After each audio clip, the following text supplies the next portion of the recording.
Hello दोस्तों, आज हम लोग विलियन चैप्टर का क्लास नंबर 3 स्टार्ट करेंगे। पिछले क्लास में हम लोगों ने नॉर्मलता तक डिस्कस कर लिया था। सांद्रता का एक और रूप हम लोग डिस्कस करेंगे। आज का पहला टॉपिक है मोललता, मोलालिटी। अब ये मोललता क्या है? अगर हम परिभाषा दें 1 लीटर विलियन में, तो हम नॉर्मलता बात कर रहे हैं या मोलरता बात कर रहे हैं। मोललता में 1 लीटर विलियन नहीं होगा। मोललता सांद्रता की एक ऐसी इकाई है जो ताप से अप्रभावित होती है। अब बेटा कुछ इस तरह सोचो कि अगर हम लोग टेम्परेचर बढ़ा दें तो आयतन में वृद्धि होती है।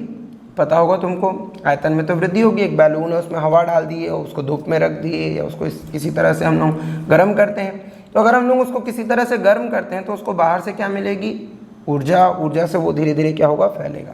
हमें पता है कि ताप में वृद्धि करने पर आयतन में परिवर्तन होता है, नॉर्मली होता ही है। नॉर्मलता और मोलरता दोनों ही इकाइयाँ जो है उसमें हम लोग देखते हैं कि वो आयतनात्मक है। 1 लीटर विलियन में, 1 लीटर विलियन में ऐसा बोलते हैं हम लोग। तो वहाँ आयतन परिवर्तित करेंगे तो मोलरता भी परिवर्तित होगा और नॉर्मलता भी परिवर्तित होगा। तो मोललता एक नई इकाई बनाई गई जिसमें हम लोगों ने बेस लिया 1 केजी विलायक में।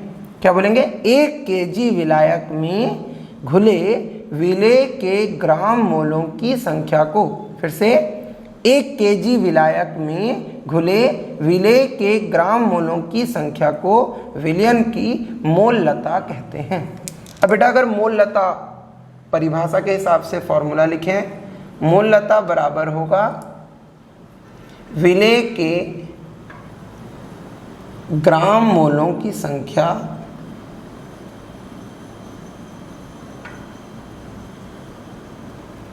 बटे विलायक का किलोग्राम में भार।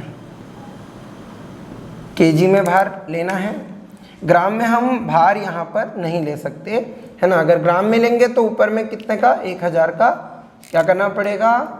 गुणा करना पड़ेगा, है ना। अगर मैं विलेय के ग्राम मोलों की संख्या को लिखूं तो लिख सकता हूं विलेय का ग्राम में भार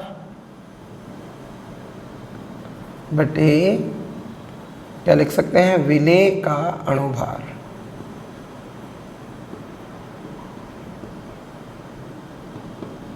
अगर हम केजी में भार को ग्राम में भार लिख दें, विलायक का ग्राम में भार, तो इसके लिए मुझे क्या करना पड़ेगा? ऊपर में 1000 का गुणा करना पड़ेगा। बेटा मोललता को स्मॉल m से प्रदर्शित करते हैं। एक्सप्रेशन में लिखें तो लिख सकते हैं WB × 1000 upon MB × WA। WB wait of B, यहाँ B हम लोग विलेय को प्रदर्शित कर रहे हैं तो वेट ऑफ B होगा। B मतलब सॉल्यूट, विलेय 1000। MB molecular weight of B विलेय है, विलेय का अणुभार, है ना। WA क्या है? विलायक का भार। अब अगर मान लो मैं इन आधार पर एक बेसिक न्यूमेरिकल बनाना चाहता हूँ, है ना, तो इसके लिए मान लेते हैं कि NaOH का एक सॉल्यूशन है, NaOH सॉल्यूशन है जिसमें दिया हुआ है कि उसका वेट परसेंट कितना है? 20 W/W। W/W मतलब भारात्मक रूप से 100 ग्राम विलायक, 100 ग्राम विलियन में 20 ग्राम NaOH, ऐसा है दिया हुआ है। अच्छा, इसके ऐसे क्वेश्चन सॉल्व करने के लिए हम लोग क्या ले लेंगे? सिंपल, माना विलियन का द्रव्यमान कितना है भाई? 100 ग्राम है। अगर तुम सॉल्यूशन को 100 ग्राम ले लेते हो तो WB क्या होगा? 20% ऑफ 100। 20% 100 का निकालेंगे, 100 × 20 डिवाइडेड बाय 100 कितना आएगा? 20 ग्राम। अगर मैं WA निकालना चाहूँ तो टोटल सॉल्यूशन जो है वो 100 ग्राम है। अगर उसमें से मैं 20 ग्राम हटा दूँ तो बचा हुआ विलायक होगा। मतलब हम देख सकते हैं it is 100 - 20 is equals to कितना होगा? 80 ग्राम। हमें पता है MB NaOH का कितना होता है? सोडियम का 23, ऑक्सीजन का 16, हाइड्रोजन का 1, टोटल मिला करके कितना हो जाएगा? 40। अगर मैं मोलालिटी निकालना चाहूँ तो क्या है? WB × 1000 upon M B into W A, सारा चीज़ हम लोगों को पता है। डब्ल्यू बी कितना है 20 इंटू 1000 अपॉन एम बी कितना है 40 इंटू, हम देख रहे हैं डब्ल्यू ए कितना है 80। अब सिंप्लीफाई कर लेते हैं, 2 1 जा 2 जा ले लो, ये 500 आ जाएगा, एक ज़ीरो कैंसिल, 8 छक्के 48, बचा कितना 2, 8 दूनी 16, बचा कितना 4, 8 पंचे 40।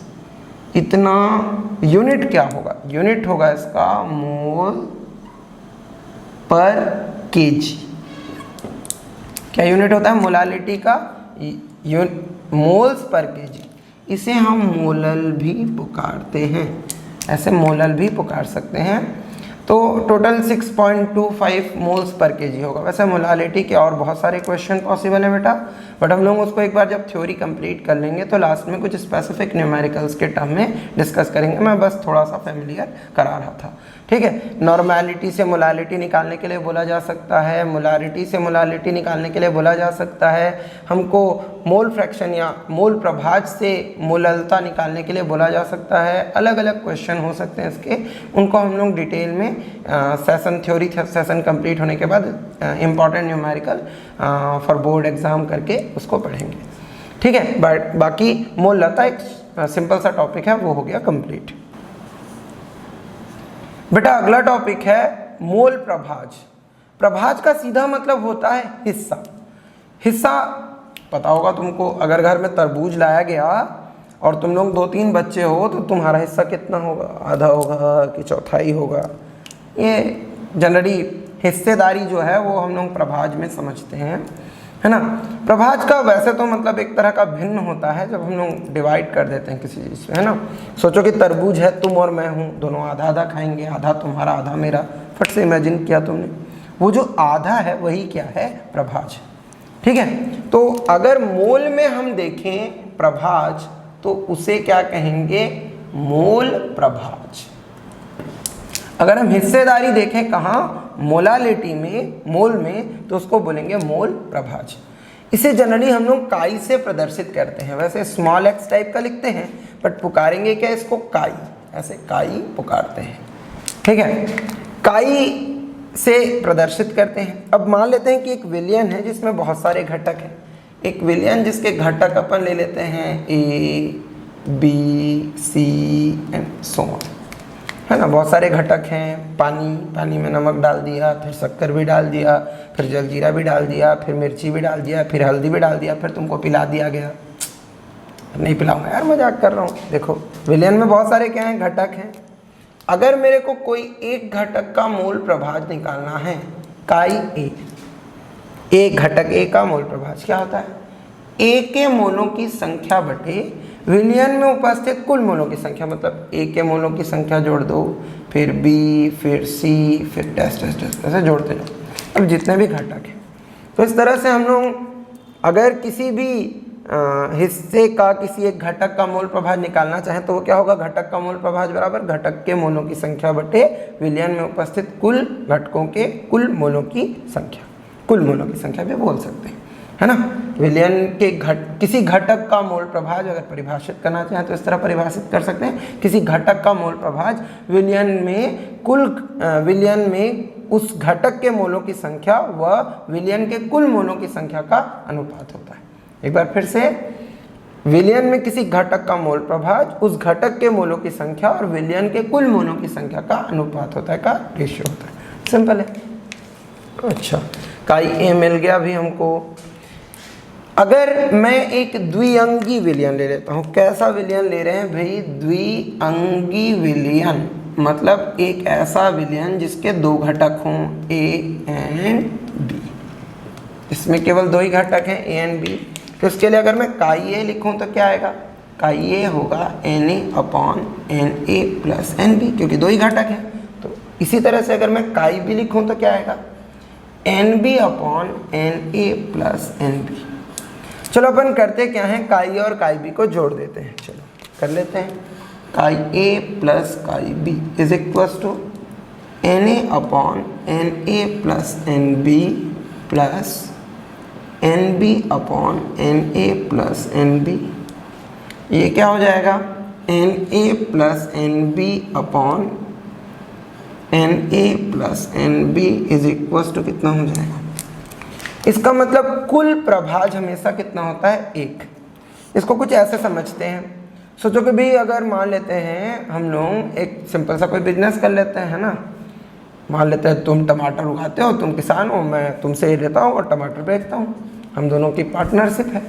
ज़्यादा बड़ा बिजनेस नहीं करते हैं यार, अंबानी वाला नॉर्मल वाला बिजनेस करते हैं, समझना आसान होगा। तो तुम टमाटर उगाते हो, मैं टमाटर बेचता हूँ, दोनों मिला करके 1000 रुपये पर डे का कमा लेते हैं। मैं तुमको 200 रुपये देता हूँ। अब एग्जाम्पल मेरा ज़्यादा प्रॉफिट नहीं रखूँगा, अब 200 रुपये देता हूँ तो तुम्हारा फ्रैक्शन कितना हुआ, व्हाट यू गेन इज 200। तुमको जो मिला वो कितना है, 200 रुपये।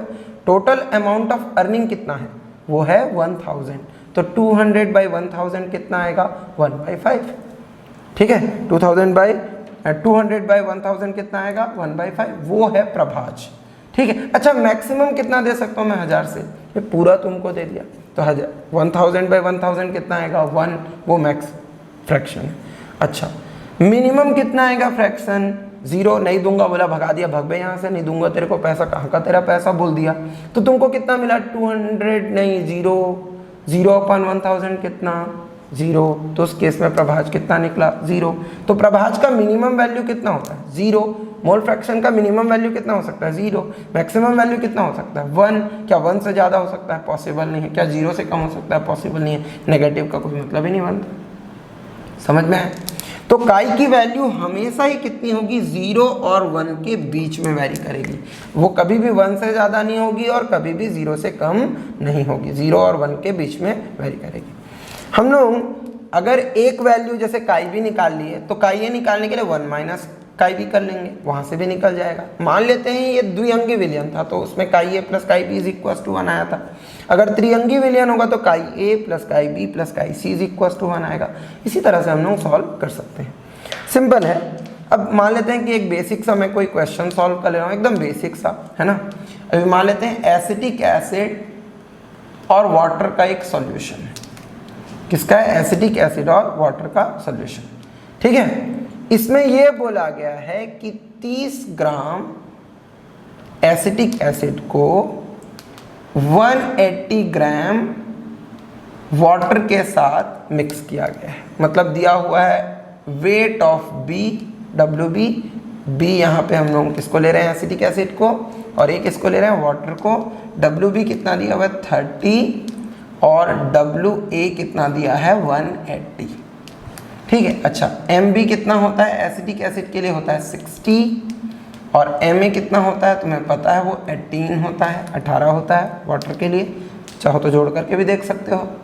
अब मान लेते हैं मुझे यहाँ पे काई बी पूछा है, काई बी कितना है, मतलब एसिटिक अम्ल का मोल प्रभाज पूछा है। अब मैं निकालना चाहता हूँ तो काई बी इज इक्वल टू क्या होगा, NB upon Na plus NB। और हम जानते हैं मोलों की संख्या क्या होती है, भार बटे अणुभार, W/m हमेशा ही। तो काई बी इज इक्वल टू, इसको लिख सकते हैं WB अपॉन MB, इसको लिख सकते हैं WA upon MA plus WB upon MB। चलो WB कितना दिया हुआ है भाई, 30, MB कितना है 60 अपॉन 30/60 प्लस 180/18। तो ये कितना आ गया, 1/2, ये आएगा 1/2 प्लस 10।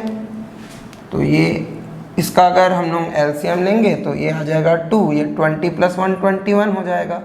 तो 1/2 अपॉन ये हो जाएगा 21/2। ठीक है, तो ये हो, इसको हम लोग लिख सकते हैं 1/2 इंटू 2/21, ये कैंसिल हो जाएगा, 1/21 क्या हो जाएगा इसका आंसर। तो एसिडिक अम्ल का प्रभाज कितना होगा, 1/21। अगर मान लो इसी में तुमको पानी का पूछ देगा तो XA इज इक्वल टू क्या लिख सकते हो, 1 माइनस XB या काई बी, XB बोल देते हैं बहुत सारे लोग, काई पुकारना चाहिए वैसे। 1 माइनस काई बी का वैल्यू कितना है, 1/21। अब इसको लिखे 21 माइनस 1 मतलब 20 क्या आ जाएगा, 21। ये क्या है, फ्रैक्शन, मोल फ्रैक्शन, मोल प्रभाज किसका, जल का। तो इस तरह से बेटा हम लोग यहाँ से मोल प्रभाज ज्ञात कर सकते हैं। ये क्या हुआ कि एक सेक्शन जो न्यूमेरिकल का है सांद्रता वाला वो बेसिक कंप्लीट हो गया है ना। इसके एडवांस क्वेश्चन हम लोग बाद में डिस्कस करेंगे थ्योरी कंप्लीट करने के बाद। अब हम लोग इस चैप्टर के मेन कोर थ्योरी में घुसने वाले हैं, वो इसके जस्ट बाद होगा, ठीक है बेटा। अब हम लोग बहुत ही इंटरेस्टिंग टॉपिक और बहुत ही इंपॉर्टेंट टॉपिक स्टार्ट करेंगे। अब जो चैप्टर है उसकी कोर थ्योरी स्टार्ट होगी। टॉपिक का नाम है अणुसंख्यक गुणधर्म। अणुसंख्यक गुणधर्म, इसे कॉलिगेटिव प्रॉपर्टीज भी कहते हैं। अणुसंख्यक गुणधर्म या कॉलिगेटिव प्रॉपर्टीज है क्या? विलियन के वे गुणधर्म जो उसमें उपस्थित कणों की संख्या पर निर्भर करते हैं, उसकी प्रकृति पर निर्भर नहीं करते, क्या कहलाते हैं? अणुसंख्यक गुणधर्म। विलियन के वे गुणधर्म जो उसमें उपस्थित अणुओं की संख्या पर निर्भर करते हैं, है ना, उसकी प्रकृति पर निर्भर नहीं करते, क्या कहलाते हैं? अणुसंख्यक गुणधर्म। बहुत सारी चीज़ें जो होती हैं वो नंबर पर डिपेंड करती हैं, नंबर पर, और कुछ चीज़ें जो होती हैं जो अमाउंट पर डिपेंड करती हैं, नेचर पर डिपेंड करती है, ठीक है। जैसे नींबू खट्टा है ना, नींबू खट्टा है पर 5 नींबू बोलेंगे तो तुम 5 दोगे, उसमें खट्टे होने का क्या मतलब है ना। अगर तुमसे पूछा जाए 5 संतरे दो तो संतरे दोगे, अब वो संतरे का टेस्ट अलग है, फ्लेवर अलग है। अगर तुमसे करेला देने के लिए बोले जाए 5 तो भी तुम 5 दोगे, उसमें नंबर का मतलब है, नंबर से मतलब है, उसमें कड़वा होने का क्या मतलब है, ठीक है। तो कुछ ऐसे सॉल्यूशन के गुणधर्म होते हैं जो उसमें उपस्थित कणों की संख्या पर निर्भर करते हैं ना। जैसे कि अगर हम लोग वोट देने जाते हैं, है ना, तो वोट देने जाते हैं तो मैं, तुम, वैसे अभी तुम नहीं दे रहे होगे, 1 आध साल में पहुंच जाओगे वोट देने, तो सोच के देखो कि अगर मैं, तुम या मेरे जैसे और लोग, है ना, वो 1 वोट दे सकते हैं, मैं कोई 4-5 वोट नहीं दे सकता। जैसे कि मैं एक साइंस का टीचर हूँ तो मेरी बुद्धिमत्ता साइंस के ऊपर है, मैं राजनीति के ऊपर उतना नहीं जानता, तो देश दुनिया में क्या हो रहा है उतना मैं नहीं समझ पाता हूँ पर्सनली मैं, तो उस केस में मेरा वोट 1 है। पर एक बंदा जो समझता है, जो अर्थशास्त्री है, जिसे पता है कि प्रधानमंत्री जी की नीतियाँ कैसी हैं, बेहतर हैं, नहीं हैं, कब गलत हो जाएगा, कब नहीं हो जाएगा, वो सही काम कर रहे हैं या नहीं कर रहे हैं, उनका भी वोट 1 है। मेरे और उनकी बौद्धिमत्ता से, मेरे और उनके समझ से वोट का कोई मतलब नहीं है, वोट का मतलब 1। वो बंदे का भी वोट 1 है जो अल्कोहली है, जो कांग्रेसी पिला दे तो कांग्रेस चिल्लाएगा, जय चिल्लाएगा, और जो बीजेपी पिला दे तो बीजेपी, और कोई और पार्टी पिला दे तो वो, है ना, उसकी बुद्धिमत्ता अल्कोहल से शुरू होती है और अल्कोहल पे खत्म हो जाती है ना। तो ऐसे बंदे का भी वोट 1 है। तो इस तरह समझ सकते हैं कि कुछ ऐसी चीज़ें होती हैं जो नंबर पर डिपेंड करती हैं, वो प्रॉपर्टीज़ पर डिपेंड नहीं करती हैं। तो विलियन के वे सभी गुणधर्म जो केवल अणुओं की संख्या पर निर्भर करेंगे, क्या कहलाएंगे? अणुसंख्यक गुणधर्म। ऐसे अणुसंख्यक गुणधर्मों में से 4 हमारे सिलेबस में है। पहला, वाष्प दाब में आपेक्षिक अवनमन, वाष्प दाब में आपेक्षिक अवनमन। दूसरा, क्वथनांक में उन्नयन। तीसरा, हिमांक में अवनमन। और चौथा, परासरण दाब। शुरू करेंगे पहले वाष्प दाब में आपेक्षिक अवनमन से। इसको समझने से पहले यह समझना जरूरी है कि वाष्प दाब किसे कहते हैं। सिंपल सा डेफिनेशन है, वाष्प द्वारा आरोपित दाब को वाष्प दाब कहते हैं। अच्छा, नहीं समझ में आया तो एक बेसिक सा एग्जांपल ले लेते हैं। सोचो कि एक बर्तन है, ऐसे बढ़िया बर्तन, ठीक, इसको हम लोग क्या करते हैं, एक चूल्हे पे बिठा लेते हैं, नहीं, एक चूल्हा लगा देते हैं नीचे में, बढ़िया ये बेस है, ईंट वींट लगा करके मस्त ऐसे हम लोग यहाँ पर एक चूल्हा लगा देते हैं। इसमें क्या करते हैं हम लोग, लकड़ी वकड़ी लगा देते हैं यूँ ऐसे, ठीक। अब समझो कि ये पर्पल कलर की लकड़ी है, लकड़ी तो कोई भी कलर की हो सकती है, पेंट कर दिया, और इसमें अपन लोग क्या किए, मस्त आग लगा दिए हैं, एकदम पेट्रोल वट्रोल डाल करके गजब वाला आग यहाँ पर लगा हुआ है। अब समझो कि यहाँ पे हम लोगों ने कोई एक लिक्विड डाल दिया। अब लिक्विड तुम कुछ भी ले सकते हो, है ना, पानी ही डाल देते हैं यार, कहाँ टेंशन लगा है, पानी डाल देते हैं। इसके ऊपर में हमने एक बढ़िया ढक्कन लगा दिया मस्त। अच्छा, और इसके ऊपर तुम बैठे हो, मज़ा आ रहा होगा अगर यहाँ बैठोगे तो। गरम कर रहे हैं, क्या तुम्हारा वेट इस ढक्कन को थाम के रखेगा? अगर ढक्कन पूरी तरह से बंद है, अंदर वेपर्स डेवलप होंगे। क्या ये तुम्हारा जो वेट है, तुम इतने भारी भरकम हो, है ना, अब हल्के फुल्के भी होगी तो 40-45 केजी के हो गए यार, और भारी भरकम तो भाई लोग मेरे 100 केजी के भी हो सकते हैं, उसमें क्या है, खाते पीते घर के लोग हैं हम। तो अब यहाँ पे बंदा बैठ गया, अपना पूरा वेट लगा करके बैठ गया, टांग वांग भी ऊपर है, देख सकते हो। क्या ये इधर से वेपर जो जा रहा है उसको होल्ड कर पाएगा? बेटा ट्रेन ढकेला जाता है भाई। हम लोग का जो इंजन सबसे पहला रेलवे वाला बना था वो स्टीम इंजन था, तो स्टीम इंजन के थ्रू हम लोग देखते हैं कि जो ट्रेन है वो चल जाती है, तो बंदा क्या है, थोड़ी देर में क्या होगा, ये जो ढक्कन है वो यूं उड़ेगा और यूं किनारे से निकल जाएगा, है ना। तो तुम अगल बगल से अपने वेपर उड़ते हुए देख सकते हो, है ना। चलो, तो मतलब बीच बीच में थोड़ा सा वाइब्रेशन भी होगा, है ना, वो टेम्परेचर का ही केवल प्रॉब्लम नहीं है। तो वो क्यों हो रहा है? क्योंकि यहाँ जो वेपर पार्टिकल्स हैं, जो वाष्प के कण हैं, वो जा कर के किस पर, ढक्कन पर टकरा रहे हैं। अच्छा, वो पात्र की दीवार पर भी टकरा रहे होंगे, पर ढक्कन पर टकरा रहे हैं, जो हम महसूस कर रहे हैं उसकी बात करें तो ये टकरा कर, अगर एक अकेला कण होता तो क्या लगाता, बल, पर बहुत सारे कण है तो क्या लगाएंगे, दाब। एक अकेला कण होता तो क्या लगाता, बल, पर बहुत सारे कण है तो क्या लगाएंगे, दाब। अभी मान लेते तुम दीवार के किनारे, अब जहाँ भी बैठे हो उसके दीवार के किनारे चिपक के खड़े हो जाओ सॉरी, अगर तुम दीवार के किनारे खड़े हो जाओ और मेरे हाथ में एक टेनिस की बॉल है, खींच के मारा मुंह पे लग जाएगा तो बल लगेगा, फोर्स। पर उसी समय सोचो कि 200 लोग खड़े हैं और 200 लोगों के पास बॉल है और 200 लोग 1 2 3 एक साथ मार दिए तुम्हारे ऊपर, पोस्टर बन जाएगा भाई, चिपट जाओगे वहां पे। क्यों? क्योंकि वहां पर क्या लगा, प्रेशर। एक कण टकराएगा तो बल लगाएगा, बहुत सारे कण लगाएंगे तो इकाई क्षेत्रफल पर लगा बल हम कैलकुलेट कर सकते हैं, और उस स्थिति में क्या लगेगा, दाब।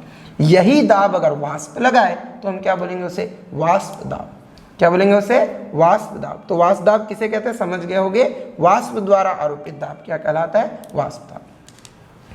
अगर हम वाष्पन का अणुगतिक सिद्धांत को समझें, वाष्पन के अणुगतिक सिद्धांत को समझें, वाष्प कैसे बनता है, तो उसको समझने के लिए इसी को अगर थोड़ा मैक्सिमाइज करके देखें हम, ये जो हमारा पात्र है इसको थोड़ा बड़ा, इसको हम लोग किसी भी तरह से हीट दे रहे हैं, है ना। हम लोग फिर से वापस इसमें पानी वानी भर देते हैं भाई, है ना। यहाँ समझो कि इस तरह से कोई लिक्विड यहाँ पे हम लोगों ने डाल दिया, कोई भी एक लिक्विड हो सकता है, पानी वानी कुछ भी, है ना, शुद्ध विलायक है समझ जाओ, अभी पानी ही डाल दिया है।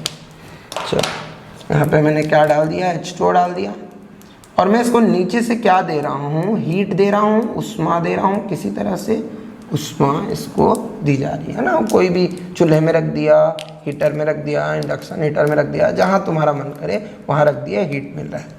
तो तुम यहाँ पर बहुत सारे कण हैं, इनके बारे में सोचो,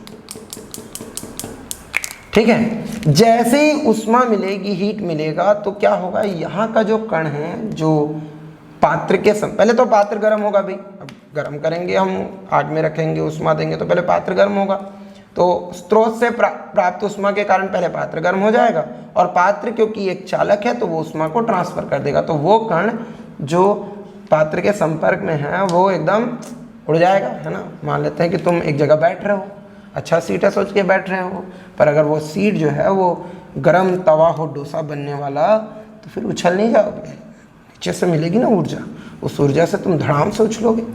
वैसे ही समझो कि अगर इस कण के बारे में हम सोचें, ये कण जो पात्र के संपर्क में है, जैसे उसको ऊर्जा मिलेगी वो भागेगा, और वो भागेगा तो उसका जगह खाली हो गया, उसकी जगह लेने के लिए दूसरा कण आएगा, वो भागेगा। अब ऐसे करके देखेंगे थोड़ी देर में, जब हम लोग पानी वानी गर्म करते हैं तो वो घूमने लगता है, उसकी गतिशीलता बढ़ जाती है। अब ये कण, सभी कण गति कर रहे हैं, गति करते हुए ये कण जो हैं वो बाह्य पृष्ठ तक पहुँचे, समझो ये हम लोगों का अपमोस्ट सरफेस है ना। ये कण सभी दिशा में गति कर रहे हैं, तो कुछ कण इधर भी गति कर रहे होंगे, और कुछ कण जाकर के यहाँ से ऊपर की ओर टकरा रहे होंगे।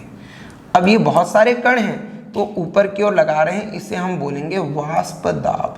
क्या बोलेंगे इसको, वाष्प दाब। अब अगर ये खुला हुआ है तो हम ये भी ध्यान रखें कि ऊपर से नीचे की ओर एक दाब लग रहा होगा, ऊपर से नीचे की ओर एक दाब लग रहा होगा, और ये दाब कौन सा है, ऊपर से नीचे की ओर जो लग रहा है वो वायुमंडलीय दाब है। क्या है वो, वायुमंडलीय दाब। हमको पता है वायुमंडल हम पर दाब आरोपित करता है, तो ये क्या है, वायुमंडलीय दाब। अब कोई भी चीज़ हो भाई, अगर तुम्हारे ऊपर है तो तुम पर दाब तो आरोपित करेगा ना, ठीक, उस पर प्रेशर है ना। अगर तुम किसी मालिक के नीचे काम कर रहे हो तो मालिक तो तुम्हें डांटेगा ही, है ना, ठीक है। तुम्हारे स्कूल के जो टीचर्स हैं वो तुमसे बड़े हैं तो तुम्हारी तो फोड़ते ही होंगे, नहीं, ठीक, जब मन करे तब, है ना, ठीक। तो ऊपर से नीचे की ओर क्या लगा रहे हैं, दाब। कौन सा दाब, वायुमंडलीय दाब। ऊपर से नीचे दाब लग रहा है, नीचे से ऊपर दाब लग रहा है। अगर नीचे से ऊपर की ओर लगने वाला दाब ऊपर से नीचे की ओर लगने वाले दाब के लगभग बराबर, सपोज अगर ये समुद्र तल पर ले रहे हैं तो 1 ATM होता है, तो ये भी ऑलमोस्ट 1 ATM है। ये बोलें 1.0000001 ATM, तो थोड़ा भी अधिक हुआ तो नीचे से प्रेशर ज़्यादा होने के कारण लिक्विड के पार्टिकल्स बाहर निकलने लगेंगे, जिसके कारण हम लोग वाष्पन बोलेंगे, जिसके कारण वाष्पन की प्रक्रिया शुरू हो जाएगी, जिस प्रक्रिया को हम लोग क्या बोलेंगे, वाष्पन। तो इस तरह से तुम देखोगे कि वाष्पन की प्रक्रिया चालू हो गई, लिक्विड के पार्टिकल्स बाहर निकलने लगे, लिक्विड के पार्टिकल्स क्या हो गए, बाहर निकलने लगे। इस घटना को हम लोग वाष्पन बोलेंगे। और जो सिद्धांत मैंने डिस्कस किया इसे कहेंगे वाष्पन का अणुगतिक सिद्धांत। एक बार फिर से समझें, वाष्पन का अणुगतिक सिद्धांत के लिए मैंने एक पात्र लिया, पात्र में एक द्रव लिया और इसे किसी उष्मा स्रोत की सहायता से उष्मा दी। प्राप्त उष्मा के कारण द्रव के कण जो है वो गति करने लगे। गतिशील कण सभी संभव दिशाओं में गति किए तो द्रव के स्वतंत्र पृष्ठ की ओर भी गति करे। द्रव के स्वतंत्र पृष्ठ पर टकराकर उस पर दाब आरोपित किए। यदि आरोपित दाब का मान वायुमंडलीय दाब के बराबर या उससे जरा सा भी अधिक हो तो द्रव के कण द्रव पृष्ठ को जोड़कर बाहर निकलने लगते हैं। यह घटना क्या कहलाती है, वाष्पन। और यह सिद्धांत क्या कहलाता है, वाष्पन का अणुगतिक सिद्धांत। अब एक बार जब हम वाष्पन का अणुगतिक सिद्धांत पढ़ लिए हैं तो हमें ये समझ में आ रहा है कि ये जो सरफेस है बड़ा इंपॉर्टेंट है। अगर मैं सरफेस को बड़ा कर दूं, इसका क्षेत्रफल बढ़ा दूं, इसका एरिया अगर हम लोग बढ़ा दें तो वाष्पन जल्दी जल्दी होगा। एरिया कम कर दें तो वाष्पन क्या हो जाएगा, धीमा, है ना। तुम्हें पता है कि कोई भी चीज़ को अगर हम लोगों को डिलिक्विडिफाई करना होता है, मतलब उसके द्रव को हटाना होता है, तो हम लोग उसको क्या करते हैं, बड़े पतीले में गर्म करते हैं। गुड़ बनते हैं, अगर किसी ने देखा हो, खोआ बनते देखा हो, तो उसमें हम लोग को लिक्विड को उड़ाना होता है तो उसको चौड़े चौड़े पतीले में करते हैं, है ना। डोसा बनते देखा, तो डोसा डालने के बाद क्यों फैलाता है, फैलाता है इसलिए ताकि उसका एरिया बढ़ जाए और वो जल्दी से इवेपरेट करे, जल्दी से सूख जाए, ठीक है। कपड़े सुखाते हैं तो हम लोग कपड़े फैलाते हैं ना, है ना। मेरी बड़ी गंदी आदत थी, जब मैं छोटा था तो आंगन में कपड़े सूख रहे होते थे, मैं साइड कर देता था, बीच में क्रिकेट खेलता था, फिर खेलने के बाद थक के वापस आ गए, कपड़े को वापस सीधा नहीं किए, तो इससे मेरे को बड़ी डांट पड़ती थी, है ना।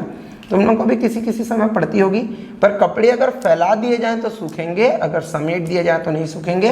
फैलाने से क्या होगा, उसका क्रॉस सेक्शन एरिया बढ़ रहा है, और अगर हम समेट दे रहे हैं तो एरिया कम हो जा रहा है, तो वाष्पन कम हो जाएगा। अब अगर सोचो कि यहाँ पर कुछ अवाष्पशील विलेय के कण हो, क्या हो, अवाष्पशील विलेय, बड़ा नाम है, नॉन वोलेटाइल सॉल्यूट इंग्लिश में बोले, अवाष्पशील विलेय, बहुत बड़ा नाम लग रहा है। एक ऐसा विलेय जो अवाष्पशील हो। पर यहाँ पर तर्क आता है, बच्चे थोड़ा कंफ्यूज होते हैं कि कोई भी पदार्थ अवाष्पशील कैसे होगा, वो तो वाष्पशील होगा। बट बेटा यहाँ पर डोमिनेंट कौन है, विलायक। अगर पानी विलायक है तो पानी कितने डिग्री सेल्सियस पर वाष्पित होता है, 100 डिग्री सेल्सियस पर। बट अगर मैं इसके अंदर कोई एक ऐसा विलेय डालता हूं जो 80 डिग्री सेल्सियस पर वाष्पित हो, जैसे एथिल अल्कोहल 78 डिग्री सेल्सियस होता है, ऑलमोस्ट 80 पे इवेपरेट करेगा, वाष्पित होता है, तो ये पानी के अंदर एक वाष्पशील विलेय है, क्योंकि उसका बॉइलिंग पॉइंट जो है वो पानी के बॉइलिंग पॉइंट से कम है। बट अगर मैं इसमें NaCl मिला दूं तो NaCl का जो बॉइलिंग पॉइंट होता है वो ऑलमोस्ट 300 डिग्री सेल्सियस के आसपास होता है, तो इसका बॉइलिंग पॉइंट बहुत ज़्यादा है, 100 से। तो इस केस में जब पानी वाष्पित होगा तो क्या नमक वाष्पित होगा, नहीं। तो उस केस में नमक क्या कहलाएगा, अवाष्पशील विलेय, ठीक है। तो जब भी हम लोग किसी विलयन में अवाष्पशील विलेय मिला देते हैं, अब विलयन है तो 2 या 2 से अधिक पदार्थों का समांगी मिश्रण है, पढ़े थे, तो इसमें नमक के कण आ जाएंगे, सभी तरफ आएंगे, सभी अंग में आएंगे तो पृष्ठ में भी आएंगे, पृष्ठ में आएंगे तो क्या होगा, पृष्ठ क्षेत्रफल को घेर लेंगे। अब पृष्ठ क्षेत्रफल को घेरेंगे तो न खुद जा रहा है ना, ठीक है, ये न खुद वाष्पित होगा न किसी और को वाष्पित होने देगा, क्योंकि उतना जगह घेर लिया।